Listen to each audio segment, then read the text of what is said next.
जय श्री कृष्ण। आज मैं मधुमेह के लिए, डायबिटीज़ के लिए थोड़े से आसन और प्राणायाम बताना चाहूँगी। पहले प्राणायाम बताती हूँ मैं। प्राणायाम के साथ हर बीमारी में प्राणायाम लाभ करता है अपने को। बिल्कुल शॉर्ट में बताना चाहूँगी क्योंकि वीडियो बहुत लंबा हो सकता है। समय बता दूँगी आपको मैं। भस्त्रिका प्राणायाम करना है अपने को। कोई भी सिद्धासन, सुखासन, पद्मासन में आप बैठकर पहले भस्त्रिका प्राणायाम कैसे करते हैं देख लीजिए। लंबा सांस भरना छाती में और लंबा सांस छोड़ना।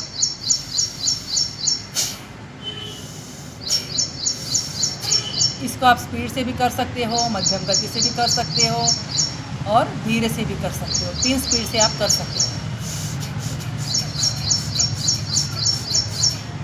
ये हुआ तेज गति से, मध्यम गति।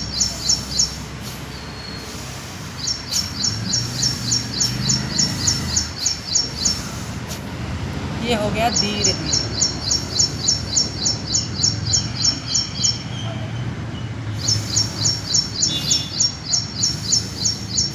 हर सांस के साथ ओम का जप होना चाहिए या राम नाम का जप होना चाहिए।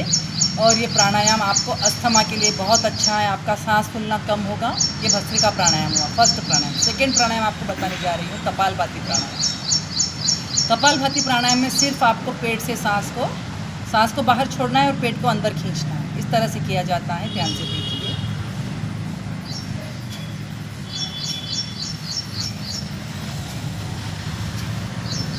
इसको भी स्पीड से कर सकते हो, मीडियम स्पीड से कर सकते हो और स्लो भी कर सकते हो। इस तरह से कपालभाति प्राणायाम आप कर सकते हो पेट के सारे सिस्टम को ठीक करने के लिए। यहाँ तक कि आप कैंसर की बीमारी को भी लंबा समय तक करने से आपकी बीमारी कम हो जाएगी। पेट में गांठें हैं, गर्भाशय की कोई भी प्रॉब्लम है, पीसीओडी की कोई भी प्रॉब्लम है तो इसमें कपालभाति प्राणायाम बहुत लाभ करेगा। इसको आप कम से कम 20 मिनट करना चाहिए।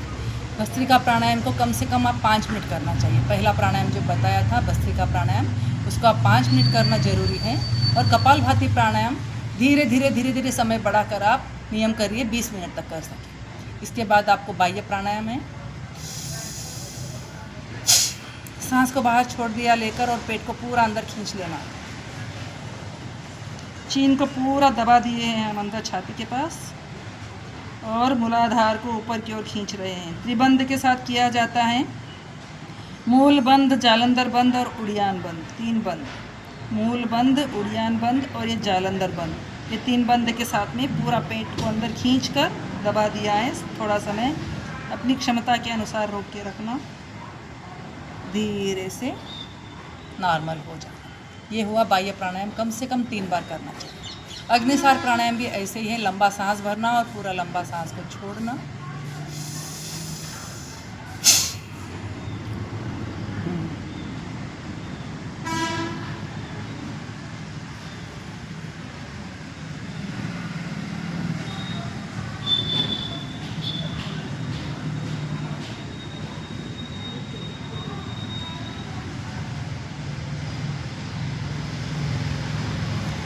इस तरह से इसको 3 बार करना और काउंटिंग से करते रहना, काउंटिंग बढ़ाते रहना दिन पर दिन।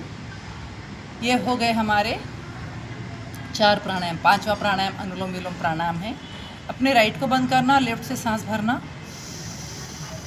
लेफ्ट को बंद करना, राइट से छोड़ देना, फिर राइट से ही भरना, फिर लेफ्ट से छोड़ना, उसी से भरना।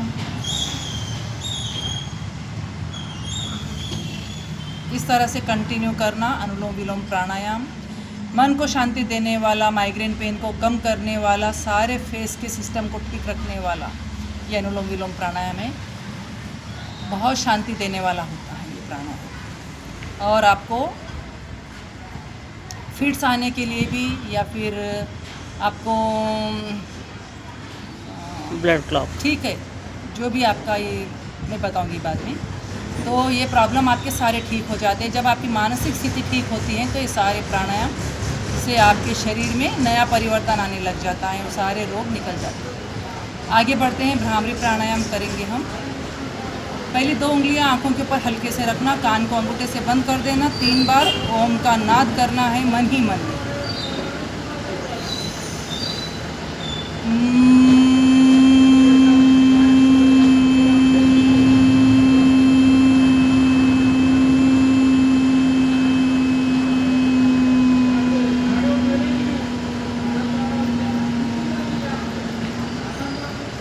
इस तरह से इसको 3 बार करना, इसको भ्रामरी प्राणायाम कहते हैं। आगे बढ़ते हैं, पवित्र ओंकार का नाद करते हैं, उद्गित प्राणायाम बोलते हैं उसे, 7वां प्राणायाम।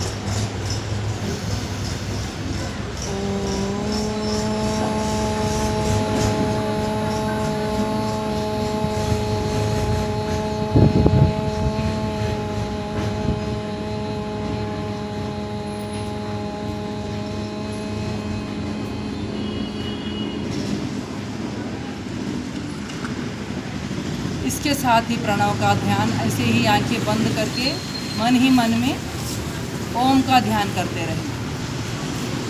अपने सांसों को देखना, सांस कैसे आ रही है, कैसे जा रही है। ये सांसों को चलाने वाले के लिए कृतज्ञता के भाव रखना। ऐसे ही अपने आप में आनंदित होकर ध्यान की अवस्था में आप सारे दुनिया के विचारों को छोड़कर एकाग्र भाव से ध्यान की अवस्था में बैठ जाए। ये हो गए हमारे 7 प्राणायाम। इसके साथ में आप थायराइड के लिए भी एक प्राणायाम बता देती हूँ, साथ ही साथ उज्जयी प्राणायाम।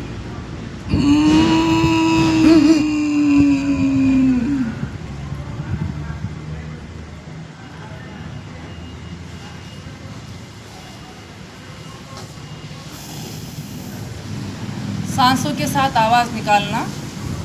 सांस भरते हुए हमने गले से आवाज़ निकाला और सांस को रोककर गर्दन को नीचे कर दिया था। जब तक आपकी क्षमता है, आपकी कैपेसिटी, तब तक रोक के रखना। फिर ऊपर मुंह करके लेफ्ट से सांस को छोड़ देना, राइट को बंद करके। आज के लिए इतना ही, धन्यवाद। सारे